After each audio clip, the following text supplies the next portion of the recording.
take it off the arm and shit and everything. Yeah, we'll get it, man. Let's go. Hey, this is Bret the Hitman Hart, the best there is, best there was, and the best there ever will be. And you're listening to the Smacked Raw podcast.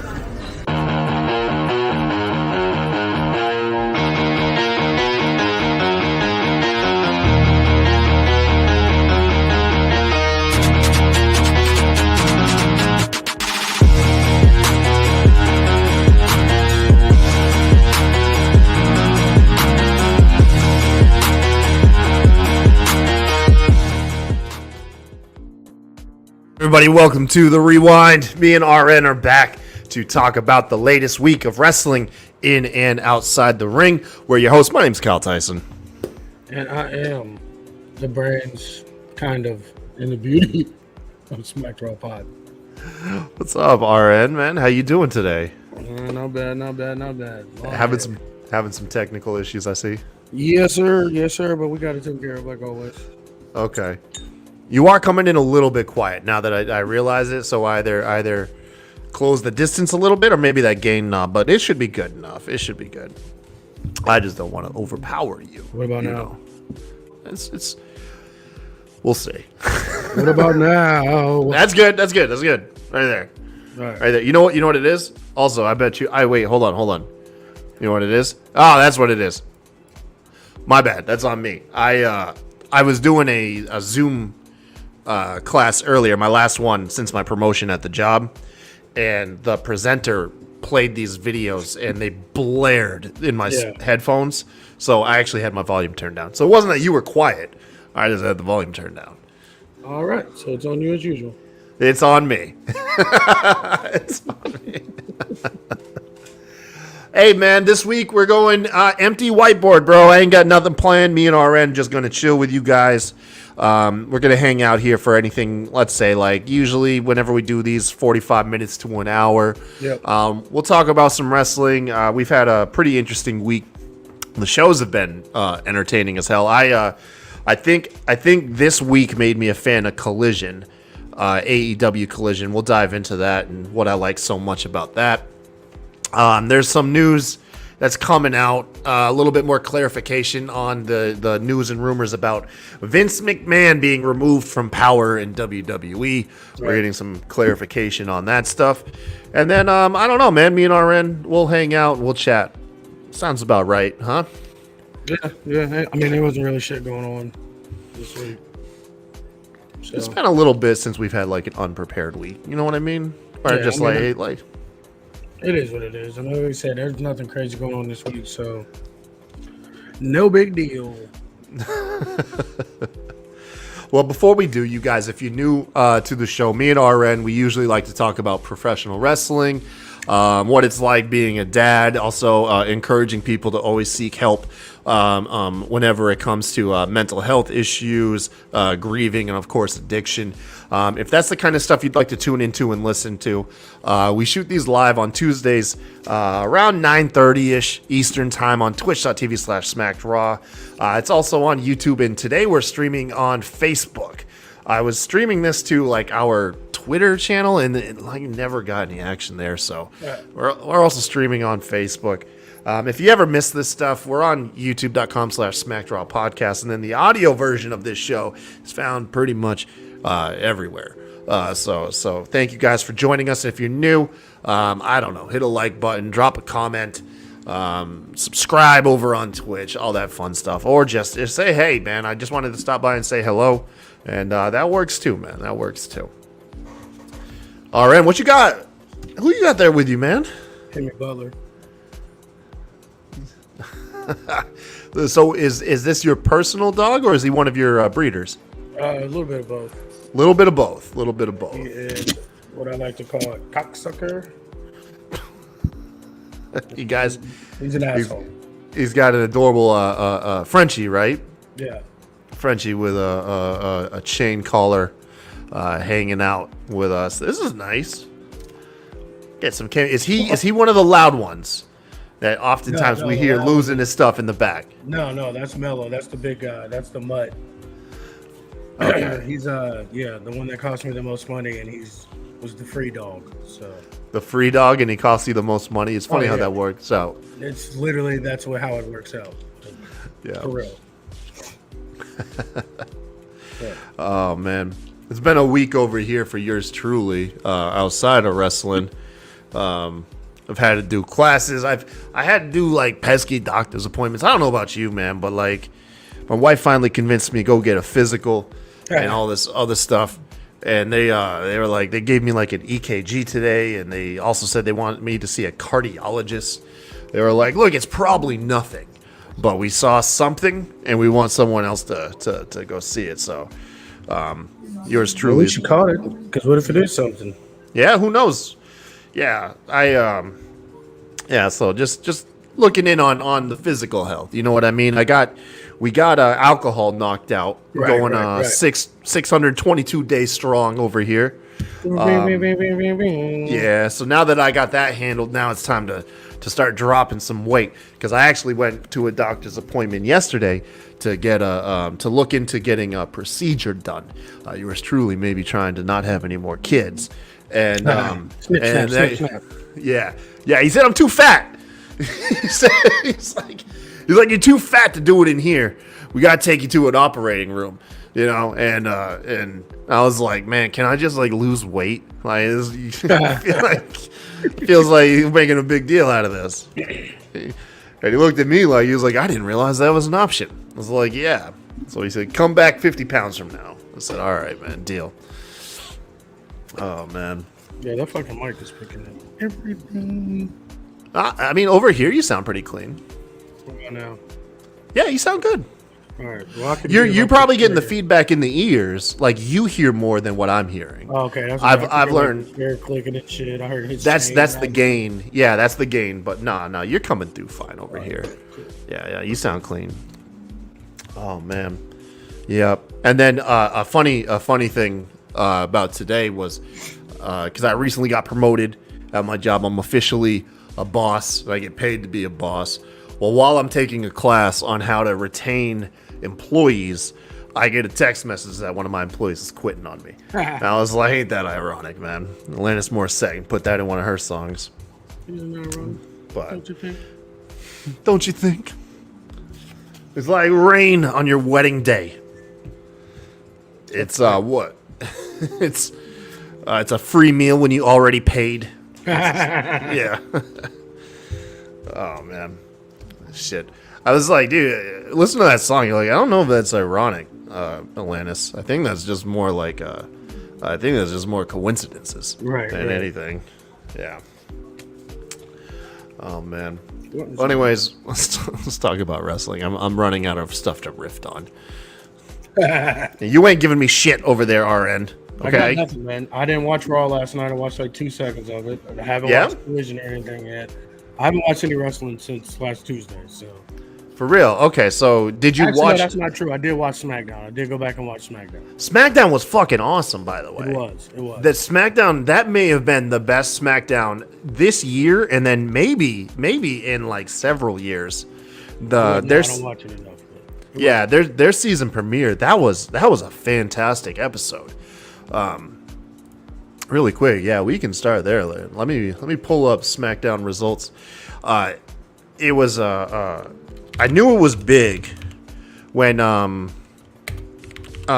Cody Rhodes and Roman faced off, and you realize that's like I think the first time they've been nose to nose since WrestleMania, and dude, it just felt really big. The crowd's super hype on LA Knight, man. He looks like he's gonna be challenging Roman next. He'll fall victim. No one say anything about Nick Aldis. Like that was fucking ridiculous.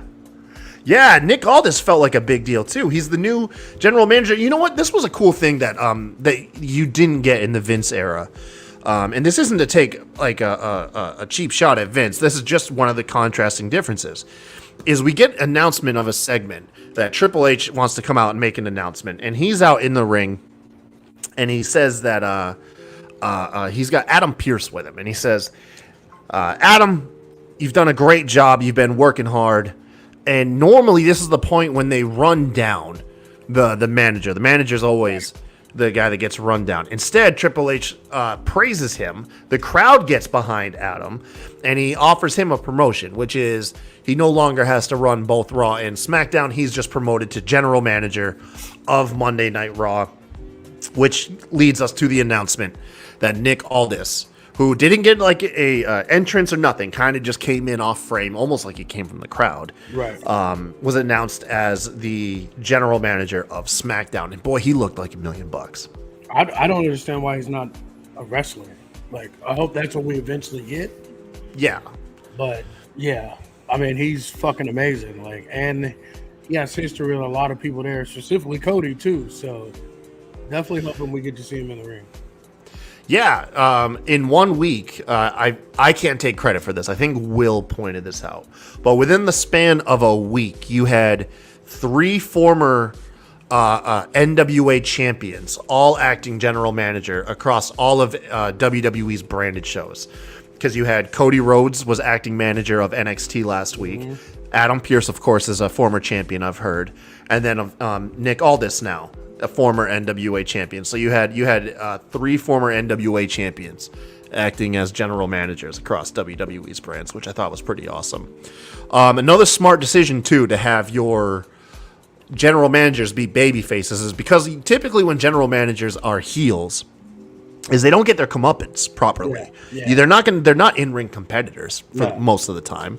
So all they do is they get all this heel heat put on them, and there's no really big way to pay it off.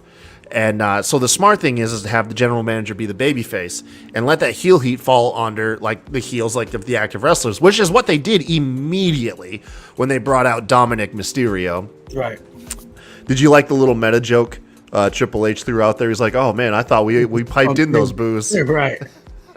No, my thing is like, why does the general manager have to be either? Like, you can't be head of HR or a manager and like just pick people that you fuck over. And I mean, people do it, but I mean, not blatantly like this. So like, why can't they just be a partial person? Like, you know what? Sometimes he goes with the heels, sometimes he goes with the faces. Like, why does it always have to be the heels get screwed over? Yeah, well, I think the general managers will be mostly perceived as good guys because they try to enforce the rules. Right. However, like anybody else, when business makes sense, they gotta be the bad guy. That's one thing you gotta learn. They don't though. That's my point. Like even Adam Pearce, like he only fucks over heels. Like he doesn't like the heels will come to the office, ask for a match or ask for something to happen, and go completely the opposite way just to spite them. Like it's like. I'm trying to think of a specific example where he was like unjustly just favoring baby faces. I mean, I'm not saying you're wrong. I'm just trying to recall every decision he makes. Almost every decision is in the baby faces. Is even with Chelsea Green and shit. Like they. Is it unjust though? I don't think it's unjust, but I think it's one-sided, and I wouldn't want to work for a manager like that. Yeah. Okay. I'll keep an eye out. I haven't personally noticed it. I'm not saying you're wrong. It's just I mean, you'll notice it now that I brought it to your attention. It's just like how WWE always is. The baby faces are the heels, like always.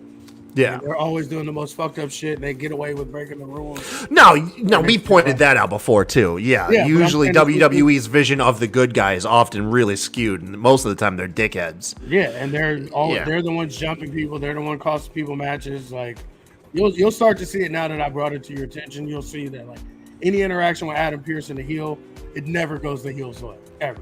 Or he ends up saying, I'm doing something, or I got to take this call. Fuck off. Yeah, you know what I'm saying? I'm busy right now. I'm busy. Yeah. I hear what you're saying. Well, I know he would do that to like Chelsea. That was their shtick. Was like Chelsea Green was like the annoying Karen wanting the manager's attention, and that one I don't give him shit for it. Yeah, because that's like on par. Like that's the thing that us as the fans we've always want to see is the Karen being just completely dismissed. Yeah, that one he gets a pass on because I mean it doesn't matter. Like fuck her because it makes sense, and if it gets the crowd going and shit too, so like that. I'm not talking about that one specifically.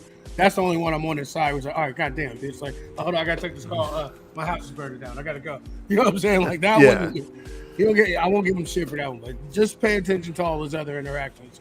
with heel and face is how it goes. It never goes the heel's way in any way, shape, or form. They always end up fucked. It's like, why do you even go there? Like, you're gonna it's never gonna turn out good for you. Don't even go to the boss's office, bro. It's not for you.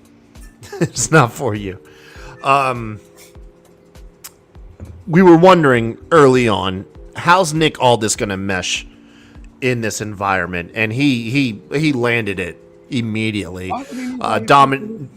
Dominic Mysterio coming out, introducing himself, and Nick Aldis says, "Yeah, Dominic, I'm aware who you are. I'm a big fan of your dad." In the crowd, just oh shit, it was a good burn. Oh yeah.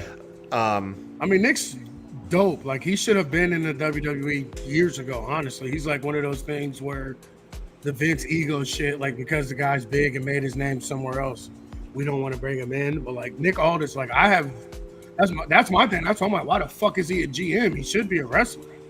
He is jacked. Like, you could tell under his suit, the guy looks built. Personally speaking, I've only seen like a match here or there. I remember him and Cody Rhodes having their match at All In. Mm-hmm. It was just on Impact not too long ago. Yeah. Before AEW, it was that inaugural event that Cody and the Bucks put on. I'm saying Nick Aldis was just wrestling in Impact not too long ago. Yeah. But I think he does strike me like at some point, it like when the story facilitates it, we'll get a match with him. I just going on like just his look alone, because like I watch less NWA than I do Impact, if that tells you anything. Same. So I definitely don't know much about him, but just given his look, given his size, and he seems still relatively young, I imagine there'll be a cool storyline where he gets to get in a match and maybe lose to like an up and coming heel or something like that to help. And I'm pretty sure he's married to Mickie James too. Yeah. So that's a rumor. Not that the marriage, I know that's legit, but that leads me to a rumor that I heard that there may potentially be like an assistant GM role, which Mickie would be able to fill. Because Mickey's last stint on WWE, obviously not counting the Royal Rumble appearance while she was Impact's champion, her last stint in WWE, she was fantastic, working with like Alexa Bliss and them. Mm-hmm. Yeah, she did phenomenal. I'll be honest, I don't like her as a wrestler. Like, not in the ring, with just like her wrestling character, I think is fucking ass and outdated. But like, I listen to her all the time on with LaGreca and them. I always forget what the hell that's called. Busted Open? Yeah, Busted Open. Like, it is Busted Open? Okay. Yeah, she's on there a lot, and like, she's excellent when it comes to like commentary. And even though she's not with WWE anymore, like, her and Bubba are always right down the middle, call it like they said, no pro one side or another. And that's why I've gained a lot more respect for her in that role, because you would think that because they're not there that they would shit on WWE like everybody else, but even Thunder Rosa too. Like, yeah, they call it right down the middle. And like, I really enjoy listening to them and listening to their opinions on matches and how stuff go, because they review Raw and everything when they're on there. So like, I wouldn't mind her like in that assistant GM role. Like, I think that she would do really good of it outside of the wrestling part of it, if that makes sense. Yeah, I mean, she's a great talker. She's got a fantastic look. I'm right there with you. No, I think Mickie is great as any slot you put her in. Like I said, like, her character work with Alexa Bliss was fantastic outside the whole like biscuit butt line, but I'm pretty sure that wasn't Mickey's. No. Like I said, I just don't like her character anywhere. Like, I've watched her I've watched her in other places. Like, I just don't like her character. I think she's a little older and staler and like isn't really. I think you're still salty of her beating, I think, a surging Deonna Purrazzo, because I remember that match. That match was fucking fire. Like, yeah, that was an awesome match. In ring, she can still go too. Like, I'm not, like I said, this is nothing about her between the ropes. It's just like her actual character. Like, she's super fucking corny, mom as fuck. Like, you know, she is very mom energy. That's I'll what give I'm you saying. that. Like, big mom energy. Like, that's the only thing I'm saying is like her actual character work I don't like. But no, nothing against her in the ring at all. Like, that bitch can still fucking go. I'm talking about like top level Like I would take her back in the women's division. Like I'd much rather be her going against these younger chicks than fucking Natty's ass who can't even do a fucking sharpshooter, and that's supposed to be her family. Like I'd much rather take Mickey James in that role than Natty right now. Oh man, yeah, you'll never get over this with Natty. I am telling you, man. Did she hurt you? Like, when did she hurt you? I told you when she hurt me, when they had her on the Macho Man fucking A&E thing, because she swam at their pool when she was 5 years old. Yes. That's when like my all-time lava fucking boiling over, like that was it. Like before it was just me doing it to be funny because it got a rise out of people, and I was living the gimmick. But then when I saw that, like the mere sight or mention of her literally makes my top blow off. Like I cannot fucking stand her. Like I hate looking at my wall. Like, but now it's like I gotta lean into it because you got it for me as a joke, trying to be fucking funny and shit. So I gotta. It was good, man. It's a good gift. I'm telling you, like I'm proud of that one, man. You know, I don't print off many canvas photos, so you're in a rarefied air, man. That's a real fucking photo every time they come here too. It's like we don't even say anything anymore. We just let people think like. Just roll with it. Yeah. We learned. Not only did we learn about the Raw, the GM situation on SmackDown, but we finally got resolved for the trade that Cody facilitated for Jey Uso to go to Monday Night Raw. Turns out it's Kevin Owens. How'd you feel about Kevin Owens being revealed? I'm not mad at it. I like Kevin on his own. I don't like him and Sammy together. Yeah. Not like anything against her that it's terrible, is that it takes away from KO's character and he ends up being a fucking cartoon version of himself. Like it's not the real like fuck people up Kevin Owens. And I think that it's gonna have to do with the bloodline because the one person that's been against Jimmy is no longer on Raw. Yeah. True. I thought for sure that we were getting, and we still may, but I thought we were getting that four-way team, the Kevin and Sammy and Cody and Jay as like a War Games team for Survivor Series. But maybe we're not going in that direction. Right. We could be going back towards, now I hope it's not the case. We could be going back towards Raw versus SmackDown. You know, maybe a Judgment Day versus LWO type thing. Who knows? I just don't get the rivalry. There is no real rivalry. Like, I don't know why they always do that. Like, and then like you said, you pointed this out, like literally most of the time, a week before is the fucking draft. So which like I think we're avoiding that this year, luckily. But yeah. Because I want to say they held the draft shortly after WrestleMania this year. I could be wrong on that. But yeah, no. Traditionally, for several years, like back to back, yeah, it was the WWE would host their draft. Oh yeah, because it would be like the season premiere would be the draft. Yeah, you're right. And then like literally 3-4 weeks later, Survivor Series, and it's Raw versus SmackDown, and it's like, why is there any brand loyalty here? You guys literally just got here. It didn't make any sense. Like friends were fighting friends, and like, and not even like in like the spirit of competition wise. They were like showing up on each other's shows and jumping them backstage and shit. And it was so forced. It was awkward. It made for some cool moments.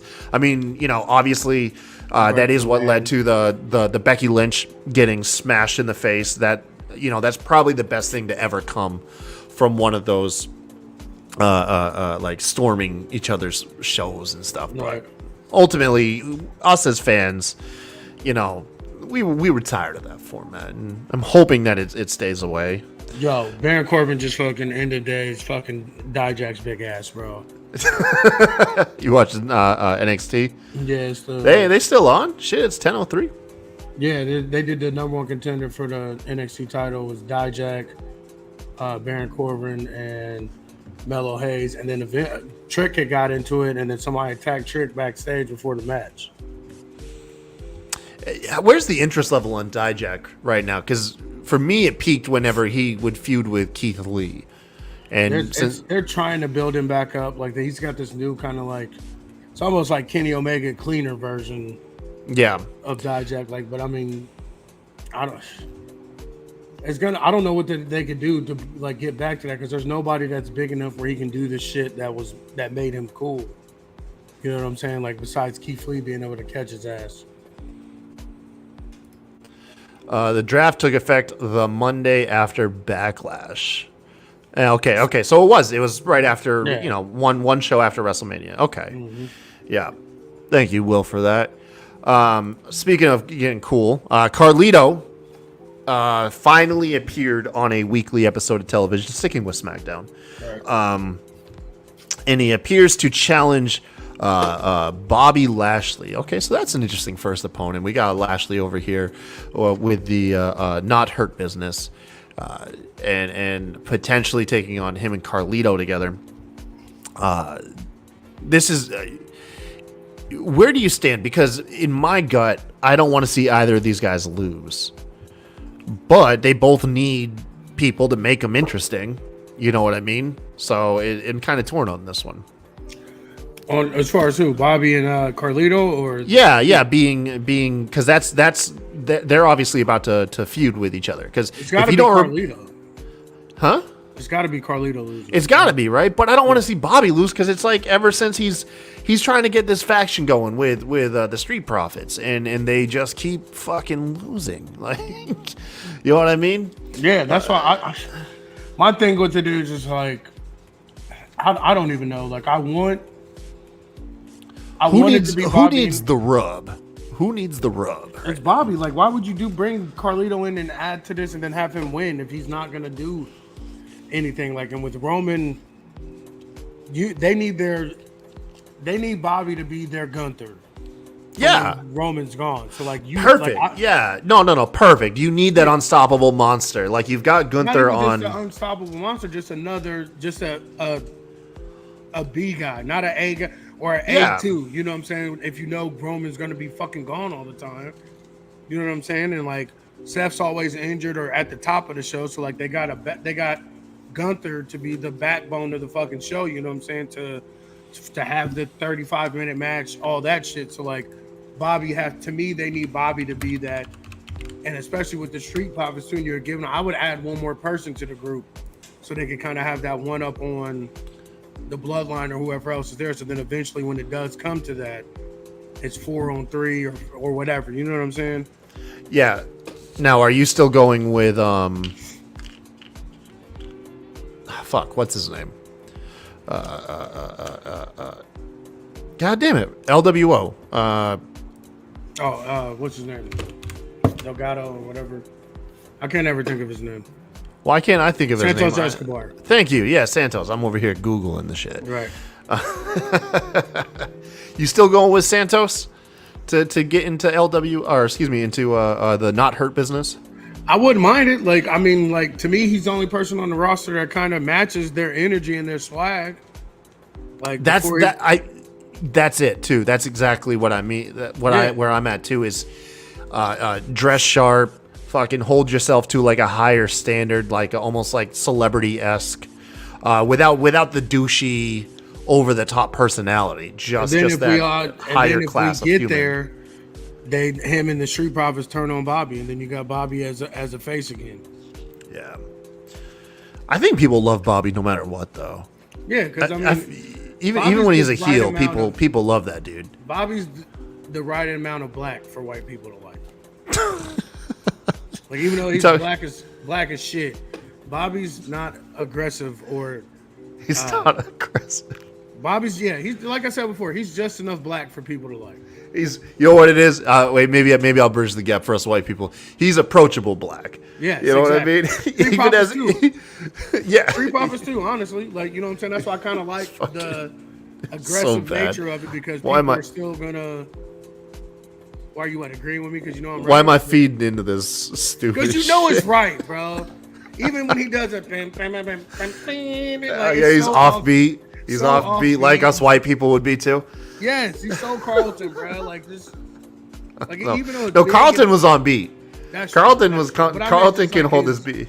I just meant like he's so big and black and angry, but like you just can't take him serious because you know if like it's not on you, like Bobby's gonna bust out and dance. It's like you don't fucking like. He's just the right amount of black for white people to take. That's why you said like, Little, you're right. I didn't even think about it. Like it does not matter. No matter what Bobby does, they still cheer for him. Yeah, no, he's but I attribute that more to his legacy. At some point, you've been around long enough that you've won people over just on respect alone. No. I think so. I mean, no one cheers Miz. No one cheers Miz. I'd cheer the fuck out of Miz. Yes, all right? we do. Real wrestling fans cheer Miz, but no one cheers Miz. And he's been around longer than Bobby. I'm telling you what it is. Bobby's just got that smile. He's not super black, like he's like a chocolate color. He's a little offbeat. He's a little corny. Like he's still a little awkward looking, even though he's trying to be super suave and shit. Like he's just that right amount of nigga for people.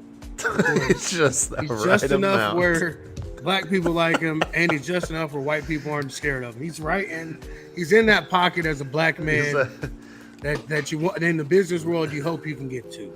He's that down here in the South. He's that half and half sweet tea. Yeah, all right. Yeah, he's Arnie Palmer. That's what he is. He's Arnie Palmer. It's where he can still go to the hood with his cousins, but he can also go to get a craft beer with his buddy Bob. You know what I'm saying? Like, he wouldn't be completely out of place out on the field playing frisbee golf. Exactly. There you go. That's what I say. He's just got just the right amount of. He could be out there playing frisbee golf with his brother-in-law. Exactly. Oh my god, dude! I don't know why I encourage you to be like this. Because listen, we are open and honest here at the Smack Raw Pod, and if that ain't true, man. That's what I'm saying. He's just the right amount. Because I didn't even think about that. You said I thought that was just me loving Bobby because he's Bobby. You know what I'm saying? I love him because he's the only nigga we got close to the main event on any wrestling show. So like that's why I love him. But then when you said, I'm like, damn, they do it. Don't matter. He do that little off the beat thing, and he gets it wrong every fucking time. Like it's been your music for 10 years, motherfucker. You don't know the beat to the song. He still looks like he was waiting for it, and you can see in his head he's counting for it. Yeah, he's counting it. And there, white people like, yeah, we got you, Bobby. We missed it too. You know what I'm saying? You're right, bro. I'm telling you, he's in that sweet spot where you, like I said, you still take him to the hood. You can take him to play frisbee golf too. You know what I'm saying? So yeah, man. That's why we love him. Bobby's for the people, bro. Bobby's for the people. You know how else is for the people is I'm dude. It's probably gonna be the only time I'm gonna do it. But the Yes Boy. What is it? Kit Wilson and Elton Prince. What are they called? Pretty Deadly. Pretty Deadly. I cannot figure out where I feel about these guys. Like they're funny. Their pre-tape stuff. Yeah. I find fantastic. Like I'm talking. I do get vibes of like Edge and Christian. Yes. Levels of chemistry between those guys. That.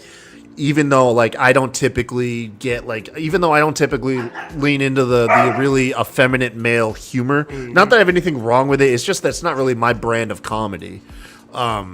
These guys do make it work, and they're doing the whole Elton Strong thing, which is obviously a very large coincidence to the Roddy Neck Strong stuff happening on AEW. But yeah, dude, they had a match. They're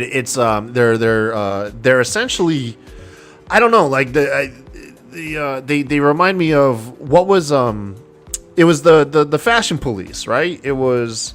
I mean, I know what you're saying. It was Fandango. And, this is like a better version of that, right? No, it's not that at all. No, it's not. Oh shit. Okay. This is really, to me, like you just got to get used to them. You got to kind of look past the comedy part of it and realize that they are a fucking dope tag team. And it took me a minute. Like had a minute to watch them because I watched them in NXT UK, and the shit they did over there, like they did funny shit, but they were fucking hurting people and doing fucked up shit to people. And Sean was getting away with it because he knew nobody was watching NXT UK. Yeah. We haven't even got to that part to them yet where they're doing this stuff, but like literally putting people's heads through glass and shit like that. That was that was Edge and Christian though. You know what I mean? They did all the comedy shtick, and then they would bust out the concerto, which is traditionally still to this day, one of the most deadly things that you can do to your opponent. Like anytime that you see a concerto on television, that person is written off TV for at least a certain number of weeks. I'm gonna fuck That dog about to go out a window. Where'd he go? At Nick? It's all good. But so that's what you're saying is what we got here going on. Yeah, and it's just you got to get past the crop tops. It took me a little while too. Like the crop tops. Maybe that's what it is. the super crop. I think that's what they called it on commentary. They were the super crop. Oh, you haven't seen the different colors when they go shiny suit, Shawn Michaels with him and shit and everything. Like they go full on with it, and that's why I like about it, because it's like you said, the kind of feminine male shit makes people uncomfortable, and they lean hard into it. But like I said, they were fucking hurting people in UK, like hurting people, like with and then posing over their bodies and shit afterwards and stuff. Like we haven't got to that part today, and we will though. But like I said, they are really, to me, they're like a mixture of early Edge and Christian, like 10-second pose Edge and Christian, and the Young Bucks to a certain extent, honestly, with the flair and shit and like how they do everything. Like so, they have just. We haven't reached the tip of the iceberg with them yet. Like, it's going to get better because they keep starting to stop, and this will be the second time they've had one of them got injured, and they had to be off TV and then come back. So like, we haven't got a real consistent run with them yet for people to understand them as a team and what they bring. So like, just give it a chance. Give it a chance. I know that the group chat that we are in on Facebook with a couple of the other shows like Perched on the Top Rope and Botch Spots, I do know that like whenever Pretty Deadly is on TV, that seems to get like the group chat really active. So like Will and Alex and Lee and all of them, they seem to be pretty big fans of theirs. Yeah, they really are a dope tag team, like legit. Yeah. I think the last big thing from SmackDown, which, this is just becoming like a SmackDown recap by this point, is we got a confrontation between John Cena and Roman Reigns. This was pretty good. This was how you work the crowd to keep just building the crescendo of the cheering, because people are going to cheer for Cena because they're excited for him to be back. So they're cheering him on. Roman Reigns makes his return, and the people start cheering for Roman's return. Then you have them, a little bit of promo back and forth between them. That gets the crowd hype. Cena says, he swerves Roman. That he's not out there to challenge him because he actually considers Roman the GOAT, not Cena. Which, by the way, I'm glad that Cena at least kind of deflected that the ring announcers call him the GOAT every time. That's a little off-putting, but it is what it is. But they can't hear him. They can't hear the ring announcers. No. But and then Cena does a coy little thing where it's like, I haven't earned my shot, but I know someone who has. QLA Knight comes out, and the crowd goes bananas. This is you gotta love it. You gotta feel good for LA Knight at the moment, man. Dude's out here, just riding this wave of momentum. I hate to be the guy to douse cold water on it. It's going to peak once he loses to Roman, and then he's going to, I think, settle to the Bobby Lashley height. You know what I mean? Kind of like the top guy who's not, like one of the top guys who's not champ. That's why I don't even want them to do this. Yeah. Because Roman is where main eventers come to die. So it's like... It is true. And it's not his fault. I mean, he really is on God mode. So like, once you throw rocks at the stone, like, you know what I'm saying? You never come back. Yeah, and that's kind of like what I feel like is going to happen is LA Knight's going to ride this momentum. He's going to I'm still optimistic. I'm not mad at WWE for creating the obvious main event. It's just there's no chance in hell that Roman's losing a grip on that belt till Mania. Like at this point, why do we always have to rush everything? Like even with the Cody shit, like the only reason why we got to get that drug out is because Cody got injured, but they were going to fucking fast track that too. It's like, everything doesn't have to be right now. Like there can be some like long form storytelling, like us asking when's it gonna happen. The more people ask and build up to that, the better payoff is gonna be, instead of us jumping right to like he hasn't beaten anybody. Do you feel like it's like you're damned if you do, you're damned if you don't with him, because he's white hot right now, and we've been we were like this. Let's say with Thunder Rosa. Thunder Rosa was white hot. I went to a live show. She was getting the biggest reactions out of people. And then we complained that they put the belt on her what felt like a year too late. And then all of a sudden the complaints were like, this would have been better a year ago. This isn't the same thing. And the That's reason what the reason why it's not the same thing is because Thunder Rosa wasn't going against the fucking GOAT. Like, it's true. No, that is true. That Britt is Baker true. and some other motherfuckers, Sheeta or whatever. Like, that's different. And second of all, it's like Roman's always in and out.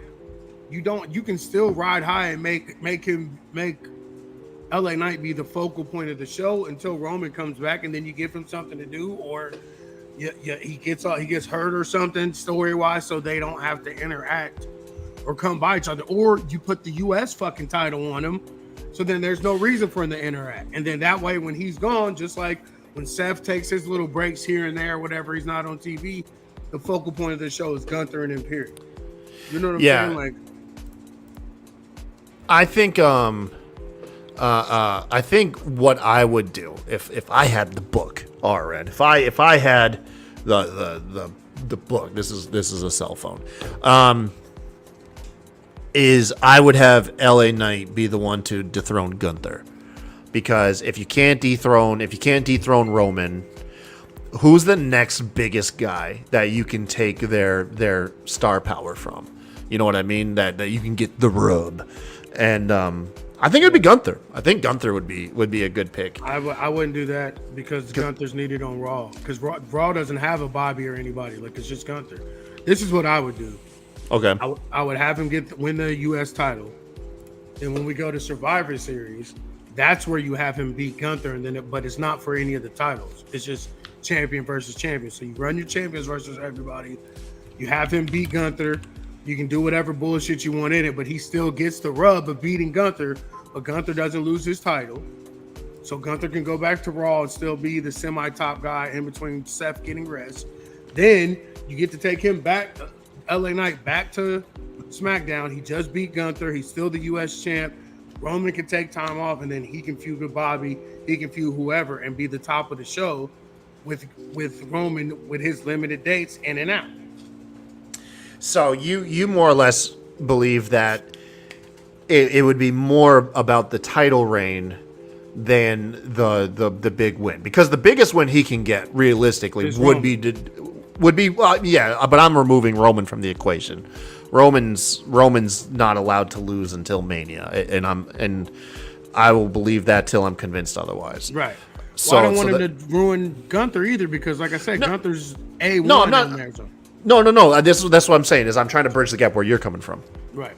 Is so, because Gunther outside of Roman would be the biggest person. I feel like whoever beats Gunther is going to be a bigger deal than whoever beats Seth. To be honest with you. Yeah, absolutely.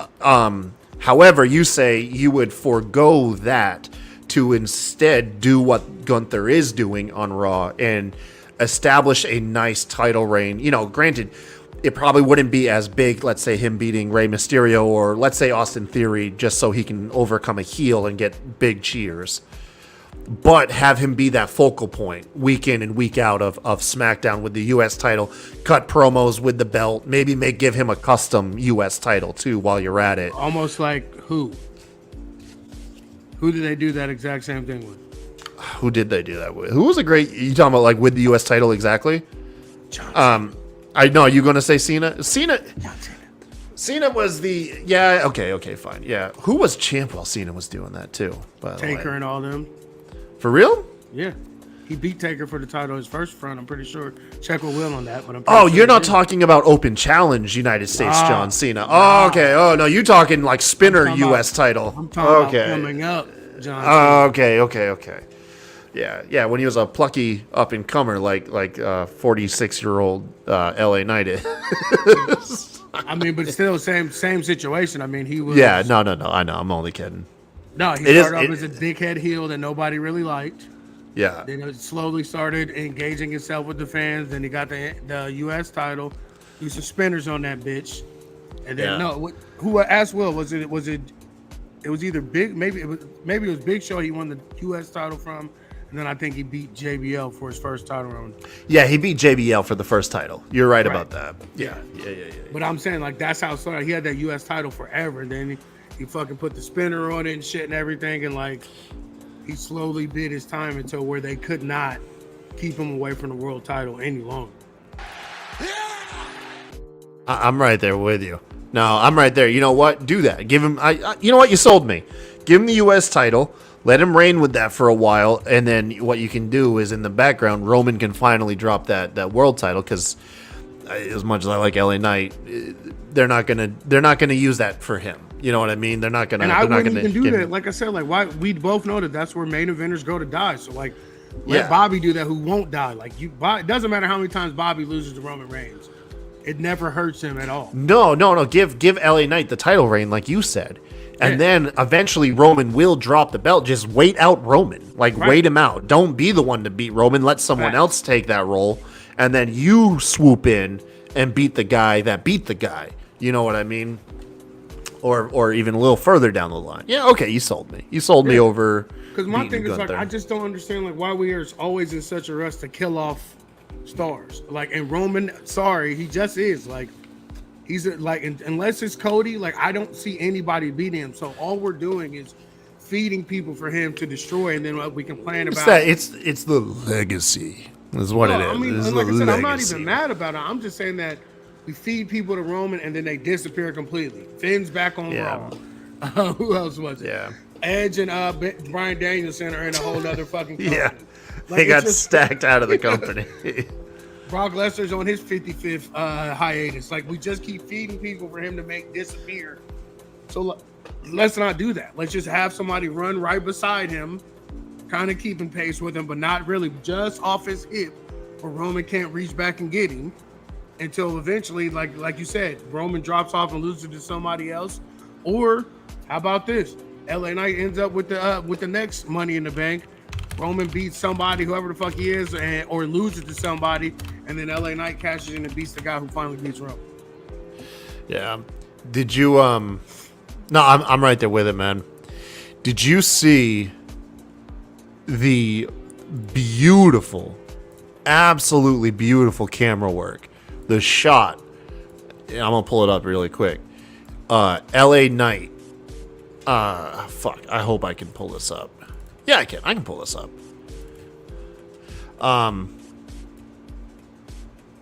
Let's see here. The camera work they did with LA Knight facing Roman, and it had it's the shot of LA Knight and Roman's in his glasses. Yes. Dude, it is. That is a beautiful. Here, I'm just gonna pull it up right here. This is There we go. Let's see, share screen. Where is it? I'm still learning. Here it is.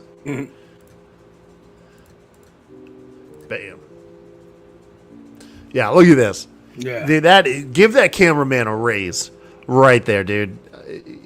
Give that cameraman a raise. That is just damn, that could be a wallpaper right there. Right. Fantastic camera work on that shit. I gushed when I saw that shit. Oh man.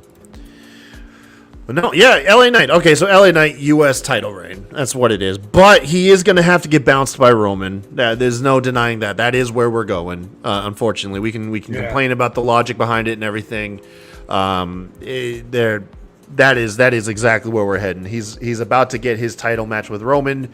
I don't know if they've announced the Saudi Arabia match, but might be at Saudi Arabia, maybe it's at Survivor Series. But LA Knight is most definitely the next. Well, I guess the next contender. I guess they've been facing each other on the house shows and shit, Yeah. or at least having run-ins on house shows. Right. Here's the thing. Does Roman get his first clean victory in a year? LA Knight. Do they do that to him? Or do you think it's just another one of the convoluted saved by Jimmy, saved by Solo? Yeah, it has. I mean, Whatever. it has to. It has to. That's part of the gimmick now. Yeah, it has to be, right? Because it has to be the first time that Jimmy and Solo cannot play a factor. The first time that Roman is forced to get a clean win, that's when he's ultimately beat. Because I feel like that's the story that they were telling. I think that's what we were convinced with too at WrestleMania with Cody, was because Sammy and them came out and stopped everything. But ultimately, it was who was it that turned that night? I forget who turned that night. Honestly, Jesus, my memory's gotten so bad. Same. Yeah, it was somebody who turned. I think it was Jay. Let's just say Jay. Whatever. But yeah, Roman still can't get the clean win. Okay. But yeah, man, SmackDown was huge, dude. SmackDown was awesome. Another thing too is I'm seeing what you're saying with Collision might be the best wrestling show that feels like a wrestling show. It doesn't even feel like AEW, and like I wish it doesn't. I wish that I was like home them on Saturday to give them my actual view and not Sunday mornings or Monday whenever I fucking watch it, because I told you, like, it's Dynamite feels like a fucking indie show that has a camera running. Collision feels like I've never agreed with you. I've never agreed with that assessment till I really sat down and enjoyed Collision on Sunday. Pyro, the video packages are cleaner. The entrances for the wrestlers are cleaner and looks like an actual wrestling show. They got the like fucking boxed in shit like Nitro and shit, giving their records and things and everything. Like you can actually hear their entrance music.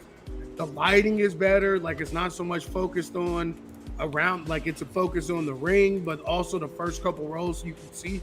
Like it's just a better produced show. Like if you told me that what's his name, Kevin Dunn's right hand man was doing that show, I would make all the sense in the world. Yeah, I would believe you because it feels like a real wrestling producer. I don't even want to say a WWE show because it feels different and it feels like it feels like a blend of a little bit of everything. WWE, WCW, AEW too. Yeah. Obviously, it is still AEW, but no, it does feel. It just feels cleaner. The pacing was really good. The matches all breathed very well. I don't think there was the segments. The segments ran good. Nobody felt like they got. You can tell Tony doesn't show up on Saturdays. It just everything felt. I love Dynamite. Don't get me wrong. I love Dynamite. Just say it. You can tell Tony does not show up on Saturdays. this just felt like hey man, let's. Where they're meeting, and I don't like to use WWE, but they really are the only other people I can use in comparison. Right. But it does feel like where they meet AEW and WWE in the middle, like the professionalism of WWE. However, with that like fighting spirit. The one thing CM Punk did right. Whoever he put in charge, if that's really the case, whoever the team is he let build, they need to have him back as a consultant that nobody knows about to fix Dynamite. Because that's, like, I've been telling you this for months. Like, it is the best produced show outside of WWE on TV. It really is. Now, what they need now is they need more. They need more stakes. I will say, at least the main event of Collision this week was, of course, the TNT Championship between Christian and Bryan Danielson, which, by the way, probably match of the fucking week for me. Match of the damn week. That was. And that's fantastic. I don't think it needs, like, if it was still CM Punk's show and everything was separate, then I would agree with you and need more stakes. I don't think it does because it's not in a different universe now. It's still part. It's true. Still part of AEW. It's just their show that comes on Saturday. So like, I don't mind it like this, and I don't mind if you pay attention to. They're letting other people kind of creep in, not from Dynamite, but just other people we don't normally see wrestle is getting shine. Like fucking Samoa Joe out there looking like a goddamn beast. And fucking Willie Mack. Willie Mack got dumped on his head with that power slam. Jesus, that looks so damn. Someone said that in the group chat. Yeah. And I went back and watched it. Oh, that was scary. But that's what I'm saying. Like, I don't think they need to change anything. And I think they need to just, they don't tell Tony it's on Saturdays. Don't tell him where they're filming it at. Just let him leave that the fuck alone. Because, I mean, just be real. That's what it is. He focuses solely on Dynamite, and that's why Dynamite feels like a fucking mess, because it's a dude that doesn't know much about the inner workings of wrestling and how to do a wrestling show. trying to do a their wrestling pacing. You know what? A lot of Dynamite's issues could be fixed with just better pacing. Even like a lot of the errors, like a lot of the things that do kind of knock the show. If it was just better paced, matches were more appropriately lengthed, segments didn't just pick up and end at like such a fast whim. Like the Dynamite has been notorious for like a big moment happening and then just cutting to the backstage immediately without like the emotion being able to breathe through whatever we're watching. Yeah. A lot of Dynamite's issues could just be from the pacing. Whoever is doing that for Collision, I'm just saying. How long have I been telling you this? And I'm the one that's been against Collision from the start. It is funny because when Collision started, you're like, nobody's gonna watch it, and I'm like, I'm definitely gonna be watching it, and then ultimately you were the one watching it, and I was the one missing it. But I wasn't watching it on Saturday, just like I said, and I told you it was gonna dip below. Sunday's my day. Yeah, Sunday's my day. It records. Sunday and Monday.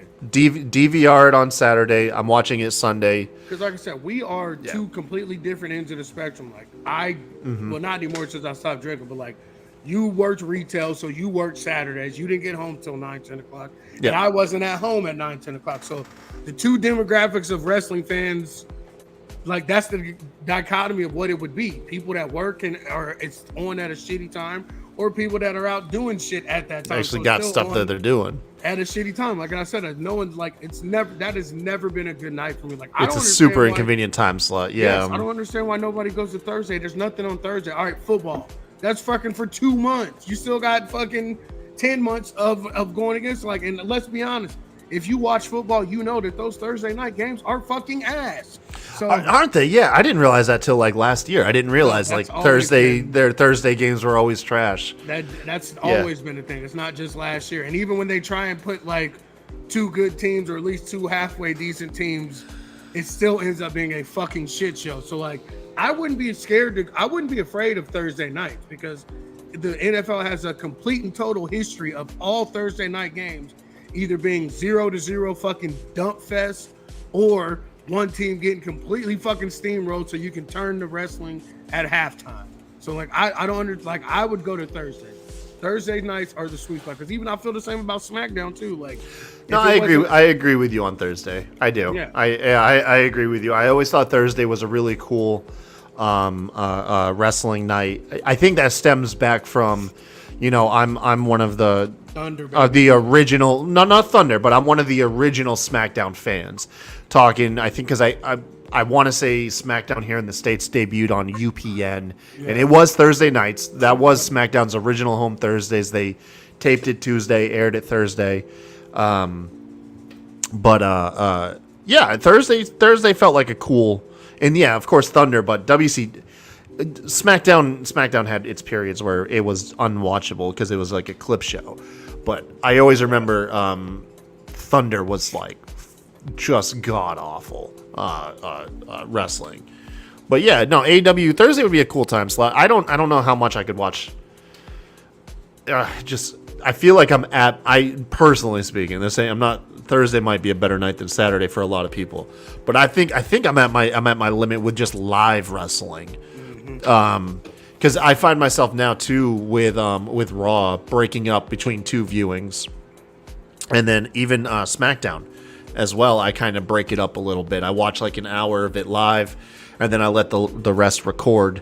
Just because, like as you get older, you want to go to bed eventually. And I'm like, well, fuck, I can't if I sit down and watch the entire wrestling show, that's my evening right there. I'm just going to bed after it's done. I either watch Raw till 9:30, 10, or I don't watch it at all and then just watch it just catch Thursday when I'm home, working from home, to watch the whole thing. Raw was decent this week. I will say that. They had a cool main event. The only thing that was weird is I haven't watched it, but I got the spoilers. Is that Cody and Jay, although this is a neat story beat in hindsight, because of Cody trading Jay to Raw and then Kevin Owens being traded to SmackDown, Kevin Owens wasn't there to help Cody and Jay retain their tag titles, and they dropped it back to Judgment Day after a very short run together as a tag team. So But other than that, Raw was fine. Raw was fine this week. Oh, the Ricochet spot was fucking that ridiculous. Oh, the shooting star from the crowd. Yeah. Yeah, they went hard for that. That was definitely a fan pleasing match. Him and Nakamura doing their Falls Count Anywhere match. Yeah, that shit was fire. Yeah, that was a cool way to do it. They let Ricochet get the shine in all the big spots, and then ultimately gave Nakamura his win. I think that was a picture perfect way how you have two guys look good in a match. Like that is a way WWE was able to have no losers really in that match. Because I think people will. I mean, dude, he did a shooting star press in the fucking WWE universe. Like, the crowd's always gonna love that. Hell yeah. Raw was fun. But go Just back. be on the lookout for Trevor, because like I said, that's one of Triple H's guys too. I'm telling you. I'm waiting for someone to comb through our YouTube videos and find a compilation of me calling Ricochet a dumpster fire. Me calling him Trevor. I've never called him Ricochet. Oh man. Yeah, I'm just gonna see if I can find the picture of it, because the picture was Oh yeah, the replay was fire. yeah, the replay is fire. Oh dude, but this picture, please be a JPEG, because if it's a JPEG I can upload it real quick. Here we go. Yeah, it's a JPEG. Awesome. Yeah, look at this. Here we go. Look at this still right here. Yeah, It's like, fire. oh, dude. Oh, man. Come on. Look at this sign. with the Randy Orton's with the Randy Yeah, Orton. the Viper shirt. You got the sign right off to his left says Yeet. You got the dude under him on the left-hand side. Oh, man. Yeah, look at that. Look, there's a little kid off to the right. Ain't even paying attention. He's looking at everyone at the ground about to catch him. Not even looking at What the hell Ricochet. they doing down there? You got his little brother off to the right looking up. That is just Look at the little like, kid right under Ricochet's head. yeah, man. That's dude. That's a picture you get framed. Yeah. Right there. Like, if I was Ricochet, I'd have that shit framed and put in, like, I'm assuming he's got to have some sort of trophy room. But I'd have that framed. Put that up, man. A trophy room It's like right some there. old school ECW shit. That's what I thought too. Is it looks like straight up ECW. I thought the same thing, man. You and I are on a same wavelength here tonight, RN. That's a good That picture. picture's fire. Yeah, that's a good picture. I'm saving that shit. That's going in. It's going in the folder. But yeah, man. I think what RN and I are. I think the moral of tonight's story is, dude, right now is a great time to be a fan of WWE and AEW. Neither show is perfect. They are not without their flaws, but they are definitely hitting more than they are missing, in my opinion. Yeah. And I think that also comes from the recent reports to it's been confirmed that Vince McMahon, ironically, who loved to create scapegoats whenever earnings calls would happen with the stock prices and everything, and when stock would dip, he would find scapegoats to blame the dips in stock on. Most recently, what has come out is what has happened to him. So this is kind of what has come out is Amari Emanuel, who is Vince McMahon's superior, believes that when WWE announced they were not renewing their deal with Fox and they were going back to USA, even though it's a more lucrative deal that they're getting, their stock prices dropped. And he did run down a couple reasons why that may be, but ultimately he also felt that it fell on Vince McMahon, and given that his age, he's pushing 80, and he has a clause in his contract that any time he can pull his stock from the company. So Vince McMahon, who's for years and years and years has been able to make someone else a scapegoat, just got made a scapegoat himself, and that is the believed reason why day to day Emmanuel has clipped his wings, sort of say, and has taken away his ability for the day-to-day, show-to-show creative, which at this point, it comes to no surprise that you got Triple H's fingerprints and NXT Black and Gold fingerprints all over Raw. I think what most people run over to is obviously you have the reuniting of DIY and then Bronson Reed getting a push, because those are three guys right there that Vince wanted pretty much nothing to do with. Yeah. And they're in prominent roles. So with that being said, it's not just that. I mean, Seth is the first world heavyweight champ. Yeah. Triple H's original guy. Sammy and KO, prominent roles at the top or at the main event of every fucking Raw. Yep. Two of his original guys. Rhea. Still doing her thing, yeah, man. Finn, another one of his original guys. And Damian Priest, believe it or not, which people may not understand, but that was one of Triple H's one of his second round of hirings with Matt Riddle and him. Punishment Martinez, like I said. Yeah. Everywhere you look, and I don't think people understand it or realize it because you either watched NXT or you didn't, but like everyone at the top of the card, all Triple H guys. Yeah. Now look, I get it. If you grew up like all of us did, and it's not just you, but like all of us grew up in a Vince McMahon era, because he's had like the last 15 fucking eras of professional wrestling have been under his wing. However, you cannot deny the rejuvenation that is felt in WWE. It does, across both of their shows, their main shows, feel very fresh. You got Shawn Michaels doing his thing in NXT Weekly, which I haven't personally been watching, but I have been hearing people keep referring to NXT as it's pretty good now. Like they keep, like that's how they always say it, with like an emphasis of like, hey, you got to give it a shot. It's coming around. Like they're finding their groove is another way I hear people talk about it. And I also think finally people started to understand, shout out to Bama Dave, that it really is developmental now. So like, people shat on it, including me, because it was just like we didn't know the people. The stories were kind of weird when fucking Bruce and them were running it. But now that Sean's got his hands on it, because I saw what Sean did with NXT UK and the storytelling and the matches there. So like, I knew eventually he would get it together. And like you said, they're hitting their fucking stride. And yeah, like Triple H has been groomed to run this company. And that's why we loved NXT, #Smacked NXT. That was the show I was on because that was the show I loved the most and watched all the time and everything because of Triple H, who just happens to be also my favorite wrestler all time, the GOAT to me. So like I knew once this was finally turned over to him, which I knew was going to happen too. Also, I said that once this thing goes down, they're not going to keep a motherfucker that has a bunch of sexual assault cases still looming. Yeah, he has this title and all this other shit, but they're not keeping him anywhere near where a fucking stockholder can be like, is he over there doing that? No, we just got him kind of off like in a consulting role. Like, get the fuck out of here. That's why when they said Triple H was knighted, and I had seen some other stuff like on some UFC talk and shit or whatever, Dana White saying like he's a figurehead.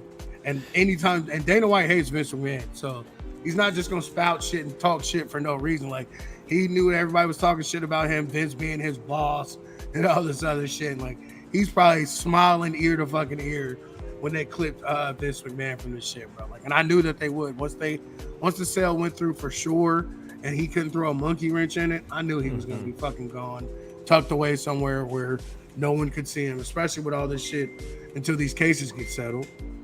Yeah, no. I can just picture the call right now. Just fucking Vince McMahon calling Triple H and Triple H picking up the phone. He's like, "Yeah, Vince." He's like, "You want me to do what?" All right, cool. Exactly. Yes, sir, boss. I got you. Yes. Tell Stephanie I said hi too. All right, thank you. They'd be like, click, and you just gone with the phone. Like, right. Yeah, I can just picture it because that's what it sounds like. It sounds like because other phrases that were used in this recent report is to believe it or not, allow people to do their jobs. that people are happier to come to work when they're not having their everything just changed every single day that they come in, and they are actually allowed to do what they were hired to do. That's what I heard too, that he's the chief creative officer, but we don't let him create anything. He comes in, has shit set up, and then last second Vince tears everything up and does some other shit. That was like a quote I heard Dana White said or something like that, speaking on it, like they're actually putting people in a position to do the jobs we paid them for, or to do the titles of the jobs they're actually getting paid to do. They're actually getting to do them now, and that included Triple H. Yeah, it's just now Vince has just been relegated to the toddler who is just, Vince is like, look what I made this script, and then Amari Emanuel and Triple H are like, oh, thank you. Oh, look at that script. It's great. You know what? I'm just going to put it over here on the fridge. That's what we're going to do with that. And then I'm going to go to work. I'm going to do my job and keep providing, and,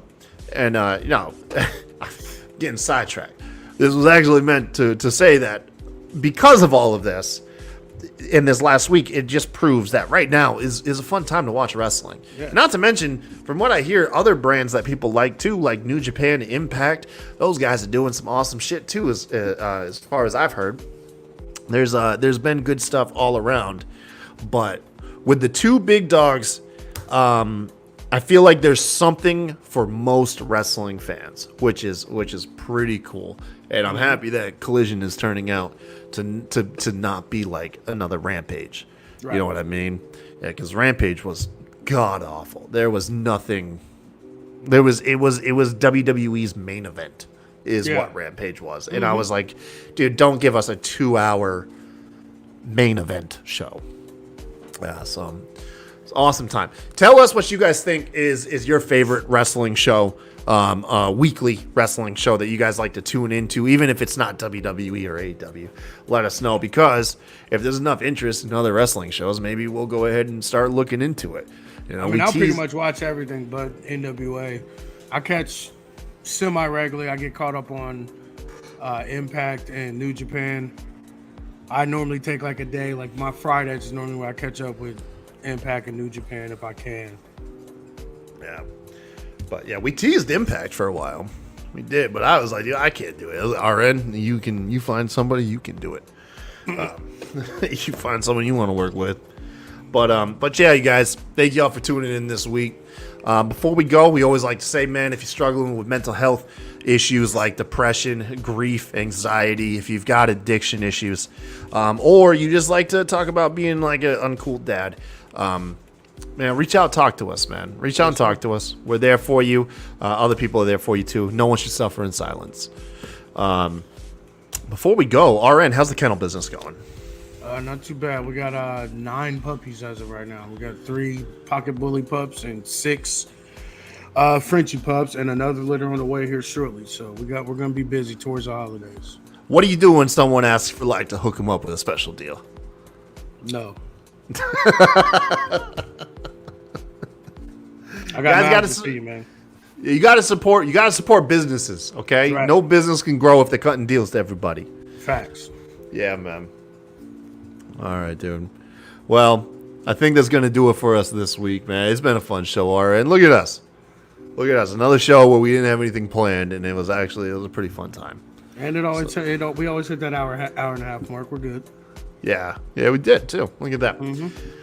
All right, man. Well, like always, you guys, until next time, y'all have a good one. See y'all next week.